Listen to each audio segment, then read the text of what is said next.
राष्ट्रवादी एनडीएचा घटक पक्ष असल्याने भाजपसोबत चर्चा करणं स्वाभाविक. विलीनीकरण कुठल्या पक्षाचं कुठल्या पक्षात होणार हा माझा प्रश्न. राष्ट्रवादीचे प्रदेशाध्यक्ष सुनील तटकरेंचा सवाल. तर विलीनीकरणासंदर्भात दादांचा जो काही निर्णय असता तो मान्य केला असता असंही तटकरेंचं वक्तव्य. विलीनीकरण चर्चेत फडणवीस नव्हते, त्यांना बोलण्याचा अधिकार काय? शरद पवारांचा सवाल. तर विलीनीकरणावर अजितदादा आणि जयंत पाटील यांच्यामध्ये चर्चा सुरू होती. सध्या कोणत्याही राजकीय निर्णयावर चर्चा नसल्याचं शरद पवारांचं स्पष्टीकरण. विलीनीकरणासंदर्भात दादा फडणवीसांना बोलले नाहीत, कदाचित त्यांना विश्वास नसावा, राऊतांची टीका. तर विलीनीकरणाचा विषय हा पवार कुटुंबातील होता. ट्रम्प यांच्याशी डर्टी डील करताना मोदी कुणाशी बोलले होते, संजय राऊतांचा सवाल.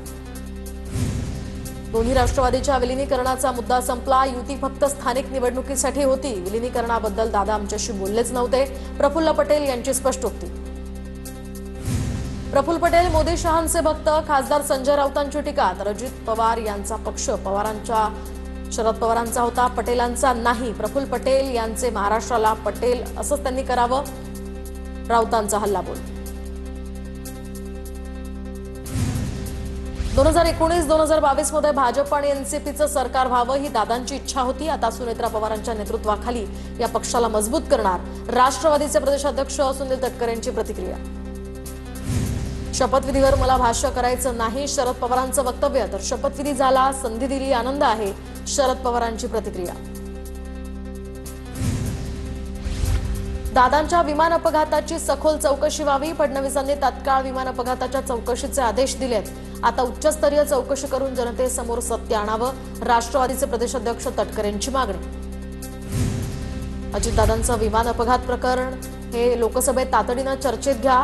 ठाकरेंच्या शिवसेनेचे खासदार अरविंद सावंतांची मागणी. तातडीच्या चर्चेसाठी सावंतांचा लोकसभा अध्यक्षांना स्थगन प्रस्ताव. जय आणि पार्थ पवार बारामतीमधील विद्याप्रतिष्ठानमध्ये दाखल. तर विद्याप्रतिष्ठानच्या आवारात दिवंगत माजी उपमुख्यमंत्री अजित पवार यांचं स्मारक होणार. स्मारकाची जागा आज निश्चित होण्याची शक्यता. अपघातापूर्वी अखेरच्या कॉलमध्ये अजित पवारांचा श्रीजित पवारांशी संवाद. सर्व जाती धर्मांना सोबत घेण्याची दादांची भूमिका. श्रीजित पवारांनी अपघातापूर्वीची दादांची फोनवरील ऑडिओ क्लिप ऐकवली. आजचं राजकारण हे किळसवाणं झालंय, घृणास्पद झालंय. राजकारणापुढे माणसाच्या जीवाची किंमत शून्य राहिली आहे. ट्विट करत रोहित पवारांची उद्विग्न प्रतिक्रिया. अजितदादांच्या आठवणीत सुप्रिया सुळे भाऊक. अजितदादांसोबतचा फोटो सुप्रिया सुळेंनी शेअर केला. सुप्रिया सुळेंनी स्टेटसला अजितदादांसोबतचा फोटो ठेवलाय. विलीनीकरणासंदर्भात अजितदादा आमच्याशी काहीही बोलले नव्हते, आम्हाला एनडीए सोबत राहायचंय. धर्मराव बाबा आत्राम यांची प्रतिक्रिया. फक्त निवडणुकीसाठी एकत्र यावं यासाठी दादांचे प्रयत्न सुरू होते, आत्राम यांचं स्पष्टीकरण. चंद्रपुरातील वडेट्टीवार गटाचे नगरसेवक नागपुरात दाखल. काल तोडगा काढण्यासाठी दिल्लीमध्ये केसी वेणुगोपाल यांच्या घरी बैठक. मात्र तोडगा न निघाल्यानं आज वडेट्टीवार धानोरकरांची बैठक होणार का याकडे लक्ष. चंद्रपूर महापालिकेतील काँग्रेसच्या गट नोंदणीचा घोळ कायम. नागपूर विभागीय आयुक्तांकडून वडेट्टीवारांच्या गटाला नोटीस. वडेट्टीवारांच्या गटाकडून एकूण 7 मुद्द्यांवर उत्तर मागवलं. चंद्रपूर महापालिकेतील महापौर पदाच्या निवडीवरून हालचाली वाढल्या. भाजपकडून ठाकरेंना 6.25 वर्षांच्या महापौर करण्याचा हा प्रस्ताव दिल्याची सूत्रांची माहिती. भाजपसोबत जाणार नाही, ठाकरेंच्या तशा सूचना असल्याची संजय राऊतांची माहिती. चंद्रपूर महापालिकेतील महापौर पदाच्या निवडीसाठी हालचाली. चंद्रपूरच्या महापौर पदासाठी तोडगा काढण्यासाठी काँग्रेसचे नेते सुनील केदार अरविंद सावंतांच्या भेटीला. अरविंद सावंत आणि सुनील केदार यांच्यामध्ये बंद दाराआड चर्चा. मुंबई महापालिका महापौर पदाच्या निवडणुकीचा कार्यक्रम ठरला. 7 फेब्रुवारीला महापौर पदासाठी अर्ज स्वीकारले जाणार. 11 फेब्रुवारीला मुंबई महापालिकेच्या महापौर पदाची घोषणा केली जाणार. दुपारी 12 वाजता विशेष सभेचंही आयोजन. मुंबई महापालिकेमध्ये स्वीकृत नगरसेवक पदासाठी राष्ट्रवादी आग्रही असल्याची सूत्रांची माहिती. शिवसेनेचा सहयोगी गट म्हणून स्वीकृत नगरसेवक पदाची मागणी. तर एल वॉर्ड प्रभाग समितीचे अध्यक्षपद आणि काही महत्वाच्या समित्यांवर सुद्धा दावा. कल्याण डोंबिवलीतील ठाकरेंचे नेते श्रीकांत शिंदेंना भेटले. गटनेते उमेश बोरगावकर, पक्षप्रतोद संकेश भोईर यांच्याकडून स्वागत. बेपत्ता नगरसेवक शिंदेंच्या संपर्कात असल्याचा आरोप. तर भेटीनंतर ठाकरेंच्या सेनेत संभ्रम. नाशिक भाजप शहर अध्यक्ष सुनील केदार यांचा तडकाफडकी राजीनामा. महापौर आणि उपमहापौर पदावरून सुनील केदार नाराज असल्याची माहिती. महापौर पद हे हिमगौरी अडके यांच्याकडे, तर उपमहापौर पदासाठी मच्छिंद्र सानप यांची निवड. नव्या निविदा काढण्यास अधिकाऱ्यांना बंदी, अर्थ खात्याची सूत्र हाती घेताच फडणवीसांचे आदेश. काटकसरीचं धोरण स्वीकारण्याचेही आदेश. 15 फेब्रुवारीपासून कोणत्याही खरेदीच्या प्रस्तावांना मान्यता नको, वित्त विभागाचे सर्व विभागांना आदेश. भारत चीन सीमेवर चिंतेची स्थिती असल्याचं चित्र. तर या मुद्द्यावर संसदेत चर्चा व्हायला हवी होती. विरोधी पक्षनेता म्हणून राहुल गांधींना बोलायला द्यायला हवं होतं. शरद पवारांचं वक्तव्य. तर राहुल गांधींना पुस्तकात काय आहे हे सांगायची परवानगीच दिली नाही, पवारांचा आरोप. नाशिकमधून अजित पवारांना श्रद्धांजली अर्पण करताना नाशिक पोलीस आयुक्तांनी केलेलं भाषण चर्चेत. कोकाटेंच्या प्रकरणात लक्ष घाला, दादांनी दरडावून सांगितलं होतं. नाशिक पोलीस आयुक्त संदीप कर्णिक यांचं विधान. ठाकरेंच्या शिवसेनेच्या अखिल चित्रेंची नितेश राणेंविरोधात राज्यपालांकडे पत्राद्वारे तक्रार. नितेश राणेंच्या काही वक्तव्यांमुळे मंत्रिपदाच्या शपथेचा भंग झाल्याची तक्रार. राणेंनी ग्रामपंचायतीवर राजकीय दबाव टाकल्याची उघड कबुली दिल्याचाही उल्लेख.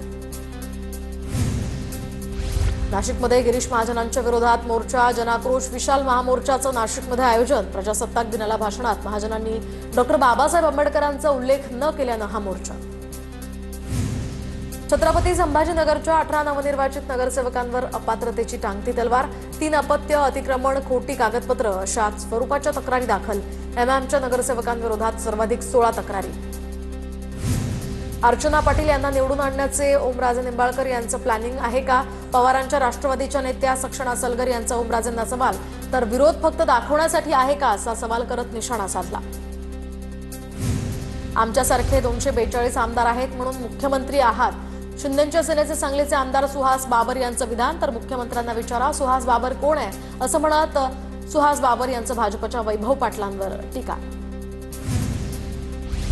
जयकुमार गोरेंची राष्ट्रवादीच्या उमेश पाटलांवर नाव न घेता टीका. तेव्हा माणूस घाबरतो, तेव्हा घाबरत नाही असंच म्हणतो गोरेंचं वक्तव्य. तर मी कुणाला घाबरत नाही, तर पालकमंत्र्यांना का घाबरू, असं वक्तव्य उमेश पाटलांनी केलं होतं.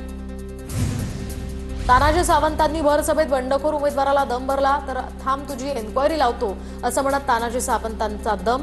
महाराष्ट्र फिरवलेला हा तानाजी सावंत आहे, नाद करायचा नाही.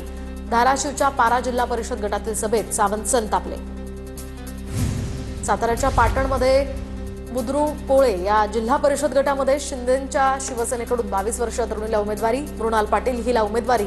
विकास कामांच्या जोरावर जिंकून येणार, मृणाल पाटीलकडून विश्वास व्यक्त. जिल्हा परिषद निवडणुकीच्या पार्श्वभूमीवर एकनाथ शिंदे आज धाराशिवच्या दौऱ्यावर. पालकमंत्री प्रताप सरनाईक यांची माहिती. तर जिल्हा परिषद उमेदवारांच्या प्रचारासाठी शिंदे सभा घेणार. पुण्यातील ठाकरे सेनेचे नेते वसंत मोरे आज पत्रकार परिषद घेणार. प्रभाग क्रमांक 38 मध्ये निवडणूक प्रक्रियेत घोळ झाल्याचाही आरोप. पत्रकार परिषदेतनं मांडणार पुरावे. मंगेश काळोखे हत्या प्रकरणी सुनील तटकरेंची महेंद्र थोरवेंना कायदेशीर नोटीस. बदनामी केल्याचा तटकरेंचा थोरवेंवर आरोप. समाधानकारक उत्तर न दिल्यास गुन्हा दाखल करण्याचाही इशारा. रायगड जिल्ह्यातील महाडच्या करंजाडी या मतदारसंघात राजकीय घडामोडींना वेग. काँग्रेस उमेदवाराचा ठाकरेंच्या शिवसेनेला पाठिंबा. वन विभागणी या ठिकाणी मतविभागणी टाळण्यासाठी निर्णय घेतल्याचं सुरेश तांबे यांचं स्पष्टीकरण.